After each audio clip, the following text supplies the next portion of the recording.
이라 하시니라. 아멘. 하나님의 말씀입니다. 오늘 본문에 보면 하나님의 마음이 갈대처럼 느껴집니다. 계속 뜻을 돌이키시겠다고 말씀하시고 돌이키시는 후에 이것이 하나님의 말씀이니라 이렇게 말씀하고 계시기 때문에 그렇습니다. 하나님이 왜 이렇게 여인의 마음같이 갈대같이 움직이고 계실까요? 하나님 말씀하시고 그것을 계속 바꾸시는 그 이유는 우리를 향한 사랑 때문입니다. 하나님의 은혜 때문에 우리가 지금까지 보존되어 있고 지금도 하나님 앞에 서 있는 것임을 우리가 꼭 아셔야 합니다. 우리가 지금까지 걸어온 지난 날을 돌이켜보면 다 하나님이 마음 돌이키셔서 우리가 은혜로 지금 이 자리에 있습니다. 저희가 자녀를 키울 때 두 가지 마음이 공존합니다. 마치 하나님 마음과 비슷합니다. 눈에 넣어도 아프지 않을 것처럼 사랑스러운 자녀이지만 때로는 그 자녀가 그렇게 우리의 마음을 아프게 합니다. 잘못된 길로 갈까봐 조마조마하고 잘못을 저지를 때마다 혼내고 벌을 주기도 합니다. 거짓말하거나 도둑질할 때 또 처음 부모의 말에 거역할 때가 있었습니다. 그때 우리는 다 회초리를 들고 혼냈습니다. 그런데 이 자녀 교육처럼 힘든 게 없습니다. 왜냐하면 우리가 너무 사랑하기 때문입니다. 그래서 자녀를 키우면서 다 방식이 약간씩 다르시겠지만 이런 경험은 있으셨을 것 같아요. 문을 쾅 닫고 돌아가는, 그래서 부모의 마음에게 상처를 주는 그런 자녀에게 또 당장 안 나와, 3실 동안 안 나오면 혼낸다 라고 말하면서도 우리가 하나 둘까지는 세는데 셋이 안 넘어가는 것. 그래서 둘 반, 둘의 반의 반, 이런 마음을 아주 어린아이 때 그렇게 한 번쯤은 다 해보셨을 것 같아요. 그 아이를 사랑하는 마음과 동시에 그 아이를 바르게 잡아줘야 하는 그 마음이 우리에게 있었기 때문에 그렇습니다. 오늘 본문에는 이런 고백을 하시는 하나님의 마음을 우리에게 보여주시는 것입니다. 하나님이 심판하시겠다고 아모스를 보냈는데 아모스에게 뭘 말씀하고 계시냐면 내가 너희를 얼마나 용서했는가를 기억하라 합니다. 하나님의 공의가 훼손되어지고 있었습니다. 하나님의 은혜 때문에.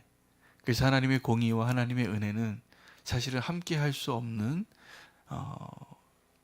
하나님의 마음인데 하나님이시기 때문에 그것을 다 갖고 계신 것 같습니다. 아모스가 이제 오늘 7장부터 이제 8장에 이어지면서 환상을 4가지를 봐요. 근데 오늘 본문에 3가지 환상이 소개되는 겁니다. 첫 번째가 메뚜기의 환상을 봅니다. 다 메뚜기가 확 휩쓸어 간 거죠. 모든 농작물을. 또 하나는 불의 환상입니다. 하나님 심판하시려고 불을 내리셨는데 다 불이 임했다가 이스라엘 앞에서 멈춥니다. 그리고 3번째가 다림줄이고 4번째가 이제 여름 과일 광주리의 환상인데 오늘 이 다림줄까지 하나님의 말씀을 우리가 붙잡고 하나님 뜻을 우리가 헤아려 보기를 원합니다. 이 메뚜기 재앙이 임했는데요. 이 메뚜기 재앙이 언제 임했느냐가 중요합니다. 그냥 추수할 때 가을에 이 메뚜기가 와서 다 쓸어 먹은 게 아니라 추수 다 끝나고 이제 새롭게 심었을 때 그 싹이 움틀 때 새싹을 메뚜기가 다 먹어버린 겁니다. 자, 추수할 때 만약에 메뚜기가 다 먹어도 타격이 크겠지만 이제 지금 새롭게 움트는 싹을 다 먹어버렸다는 것은 이제 미래가 없는 거예요. 사실은 소망이 없는 겁니다. 더 큰 어려움을 예상하는 그런 때에 하나님께서 메뚜기를 지으셨다라고 말씀하세요. 이 메뚜기의 심판이 그냥 사실은 그때 메뚜기가 있는 것도 아닌데 메뚜기를 지으신 겁니다. 심판하시려고, 다 잡아먹기, 다 쓸어버리려고. 그런데 그때 이스라엘이 이렇게 기도해요. 여호와여 청하건대 사하소서. 야곱이 미약하오니 어떻게 서리이까.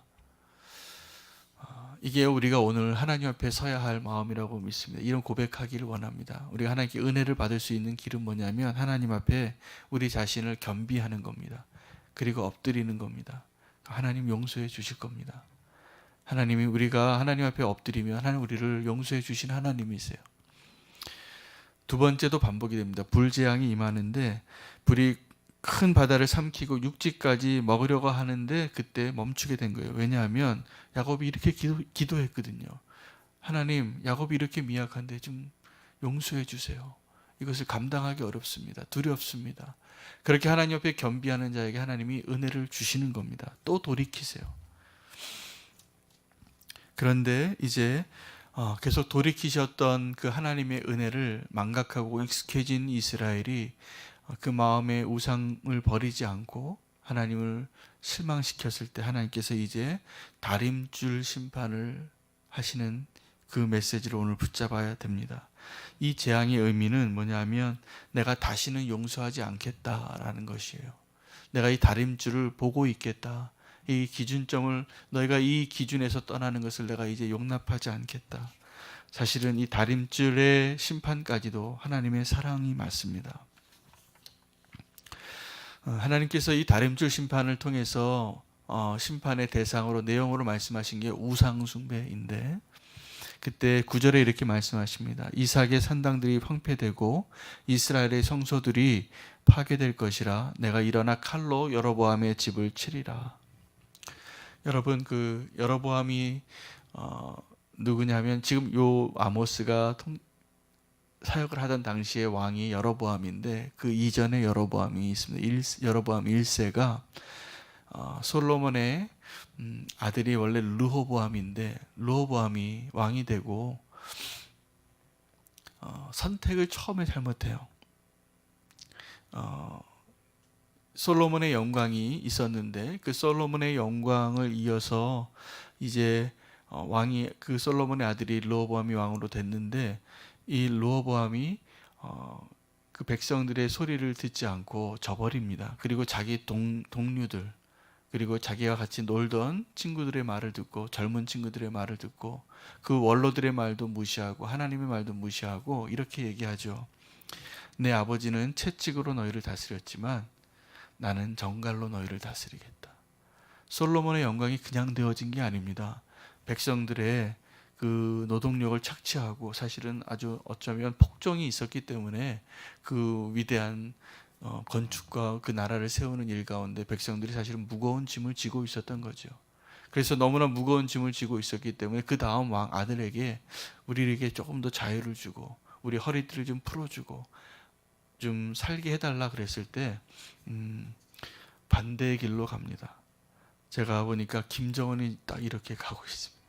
김정은이 세습을 했는데 김일성부터 시작되어진 그런 독재 정치에서 더 지금 허리띠를 졸아매고 전가를 휘두르고 있는 걸 보고 있습니다.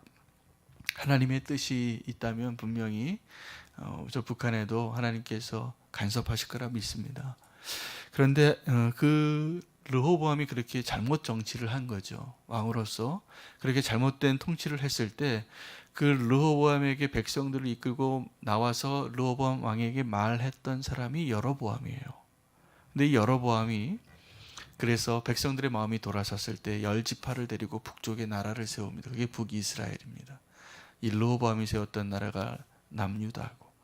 그런데 그 여로보암이 사실은 그때 당시에 이 잘못된 왕에 대해서 반역한 새로운 나라를 세우면서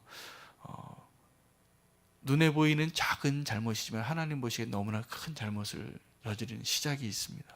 백성들의 마음이 예루살렘으로 향할까봐 베델에다가 또 사마리아에다가 우상 숭배를 하게 만든 거예요. 거기 갈 필요 없다. 여기서 하나님께 제사하라. 그리고 다른 우상 숭배가 시작이 되어지는 역사가 그 땅 가운데 시작이 된 거죠.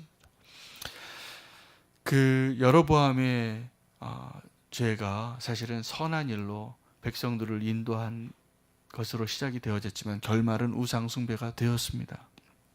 왜 그랬냐면 하나님의 다림줄을 떠났어요. 그때부터.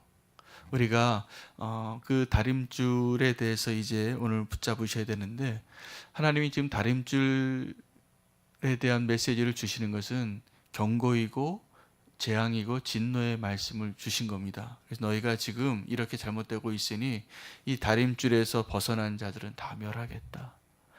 다림줄에서 기울어진 건물은 내가 다 쓰러뜨리겠다라고 말씀하고 계시는 거죠. 재앙의 메시지가 맞습니다. 그런데 우리가 오늘 이 재앙의 메시지를 들었을 때 다시 한번 하나님께로 돌이킬 수 있는 하나님의 기회가 있다는 것을 기억하셔야 됩니다. 다림줄이 있는 것이 재앙이 아니라 사실은 축복이 맞습니다. 하나님은 건축가이십니다. 그래서 하나님께서 이 건축할 때 위에서부터 하늘에서부터 다림줄을 내리고 계시는 거죠. 그래서 집 단벽에서 벽을 쌓을 때 다림줄을 쓰는 거잖아요. 우리는 우리 생각이 아무리 똑바로 세우려고 해도 다 기울어집니다. 삐뚤빼뚤 기울어질 수밖에 없는데 다림줄이 우리를 똑바른 건물을 세우게 도와주는 것처럼 우리에게 그 다림줄이 뭐냐면 하나님 말씀입니다. 하나님 말씀인데 그 말씀으로 돌아가야 하는 것입니다.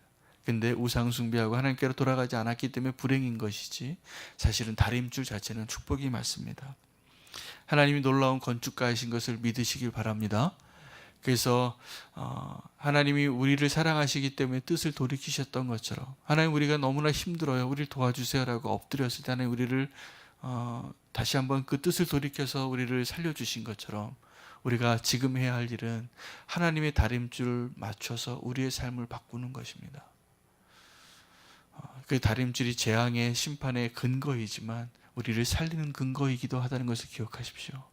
그래서 말씀으로 돌아가면 됩니다. 내가 바뀌어지면 됩니다. 내가 하나님께로 돌이키면 됩니다. 우리가 살 수 있는 길은 그것입니다.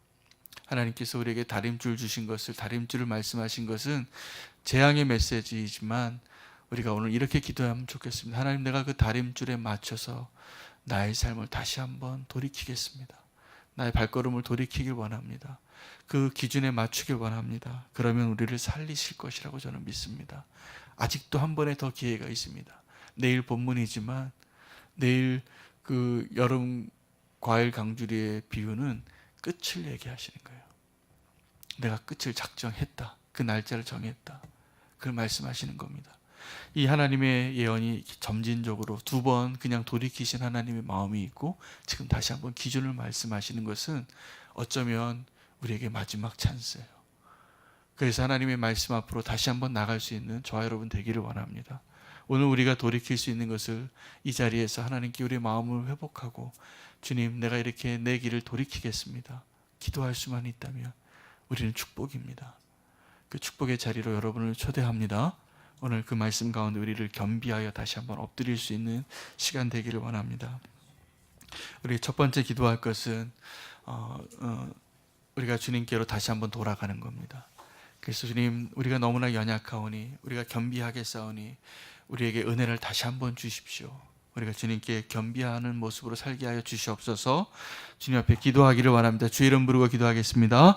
주여, 하나님 앞에 우리가 겸비하며 엎드리기를 원합니다. 하나님, 우리가 죄인입니다. 우리가 잘못된 길로 나의 뜻으로 나의 생각으로 걸었던 것을 다시 한번 회개합니다. 하나님, 주님께로 돌이키길 원하오니 주님께 엎드리기를 원하오니 하나님, 우리는 힘이 없사오니 우리에게 은혜를 베풀어 주시옵소서. 아버지 하나님, 다시 한번 주님 앞에 엎드리겠습니다. 다시 한번 주님 앞에 회개하겠습니다. 하나님, 주여 도와주시옵소서. 하나님, 주님, 우리의 연약함을 주님이 아시오니 하나님, 주님의 은혜로 덮어주시고 하나님, 우리의 신음소리와 우리의 고통소리와 우리의 죄의 대가로 인한 우리의 모든 고난들을 주님께서 기억하여 주셔서 이제 주님의 은혜를 바라고 주의 얼굴을 구하오니 하나님, 주의 은혜를 덮어주셔서 다시 한번 우리를 덮어주시고 주의 사랑으로 붙잡아 주시기를 원합니다. 우리를 회복시켜 주시옵소서. 주님 함께 해 주시옵소서. 하나님, 우리는 힘이 없고 우리는 어리석어서 하나님의 뜻을 또 잊고 주님을 떠났던 연약한 죄인임을 고백합니다. 하나님, 야곱이 연약하오니 어찌 설 수 있겠습니까? 우리가 연약하고 어리석으니 어찌 설 수 있겠습니까? 주님, 은혜를 베풀어 주시옵소서. 한 번 더 주의 은혜로 덮어주시길 원합니다. 주님께 엎드리겠사오니 주님, 우리를 소생시켜 주시고 다시 주의 백성으로 설 수 있는 은혜를 주시길 원합니다. 주님, 우리와 함께하여 주시옵소서. 주의 은혜의 손을 간구합니다. 예수님의 이름으로 기도합니다. 우리 한 번 더 기도할 때 하나님의 다림줄을 붙잡고 살게 해 주시옵소서. 이 기도 제목 붙잡고 기도하기를 원합니다. 하나님의 말씀, 하나님의 진리, 우리가 모르는 거 아닙니다. 다시 한번 그 다림줄 앞으로 나아가서 우리의 삶을 겸비하고 하나님 주님이 원하시는 거룩한 백성으로 살게 하여 주시옵소서. 주의 이름 붙잡고 기도하겠습니다. 주여, 하나님 우리의 완악함을 꺾으시고 하나님 우리의 교만함을 꺾으시고 우리의 나태함을 꺾으시고 하나님 주님 앞에 하나님 무릎 꿇고 자복할 때 하나님 우리를 주의 진리 앞에 하나님의 그 다림줄 앞에 다시 한번 나아가기를 원합니다. 하나님 무엇이 옳고 무엇이 의롭고 하나님이 원하시는 길인지를 우리가 모르는 바가 아닙니다. 하지만 우리가 그 길을 떠나서 내가 원하는 대로 하나님 내 뜻대로 살고자 했음을 고백합니다. 하나님 주의 은혜로 다시 한번 오늘 이 새벽에 하나님의 다림줄을 붙잡게 하여 주시옵소서. 내 삶의 모든 영역 가운데 하나님이 원하시는 방법과 하나님 원하시는 뜻 가운데로 나아갈 수 있는 은혜를 주셔서 하나님의 백성 가운데 세워지는 아름다운 건축물이 되기를 원합니다. 우리를 사용하여 주셔서 하나님 우리의 벽돌을 사용하여 주셔서 하나님의 성전을 아름답게 건축하여 주소서. 하나님 그래서 우리가 하나님 원하시는 아름다운 건축물이 되기를 원합니다. 기울어진 우리의 성벽을 바로 세워 주시옵시고 하나님이 아닌 우리의 뜻대로 비뚤어지고 기울어진 우리의 성벽들을 무너뜨리셔서 하나님께서 다시 한번 하나님의 뜻대로 우리의 교회와 가정과 하나님의 나라를 세워주시길 원합니다. 하나님 그동안 기울어진 성벽 가운데 있었음을 고백합니다. 하나님 우리가 주님이 원하시는 아름다운 건축물로 세워져 가게 해주시고 하나님의 영광을 드러낼 수 있는 하나님의 집이 세워지게 하여 주시옵소서. 하나님 위대한 건축자 되신 하나님의 이름을 찬양합니다. 하나님 주님의 그 다림줄에 맞추어 우리가 다시 한번 빚어지게 해 주시옵소서. 다시 한번 세워지게 해 주시옵소서. 내 손으로 세웠던 비뚤어진 벽들을 다 무너뜨려 주시고 하나님 다시 한번 주님의 손으로 세워지기를 원합니다. 하나님 우리는 미약한 하나의 벽돌에 불과하오니 주의 창조자의 손에 하나님 우리의 삶을 내어드리고 주님께서 우리를 아름다운 주의 건축물로 세워주시길 원합니다. 우리의 인생을 바로잡아 주시고 하나님의 다림줄 앞에 서게 해 주셔서 하나님 이제는 우리의 비뚤어지고 편향되어지고 일그러진 모습들을 하나님 거룩한 주의 백성의 영광으로 덧입혀 주시길 원합니다. 하나님 주님의 다림줄을 다시 한번 붙잡겠습니다. 하나님 우리에게 옳은 길 바른 길을 보여주시옵소서. 그 길로 가기를 원합니다. 우리를 인도하여 주시옵소서. 예수 그리스도 이름으로 기도합니다. 아멘.